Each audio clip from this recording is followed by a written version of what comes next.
जर तुम्हाला पेन्शन असेल तर हा व्हिडिओ तुमच्यासाठी आहे. तुम्ही रिटायर झालेले आहात आणि तुमच्याकडे रिटायरमेंटचा मोठा फंड मिळालेला आहे आणि तुम्हाला पेन्शन पण आहे. जर कधी त्या पेन्शनमध्ये तुमचं भागत असेल तर परत हे मिळालेले पैसे पोस्ट ऑफिसच्या एखाद्या स्कीममध्ये ठेवून तिथे दर महिन्याला पैसे घेण्याची गरज आहे का ते आधी बघा.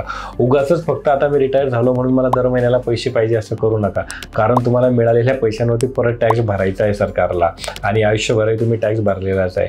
तर तुम्ही काय करू शकता, तर आपल्याला मिळालेल्या पैशांचे साधारणतः 3 भाग करायचे. सर्वात पहिला एक भाग जो आहे तो आपल्यासाठी इमर्जन्सी फंड म्हणून ठेवायचा, याच्यात कुठल्याही प्रकारची रिस्क घ्यायची नाही.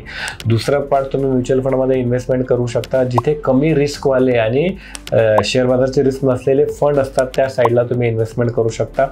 तिसरी सर्वात महत्त्वाची गोष्ट, आता तुमची सेकंड इनिंग सुरू झालेली आहे आणि आयुष्य मनासारखं जगायचं आहे, तो खूप सारी भटकंती करायची, तर त्या भटकंतीसाठी पण याच्यामधून पैसे ठेवा आणि शरीराची काळजी घ्या. अधिक माहितीसाठी नक्की फोन करा. थँक्यू.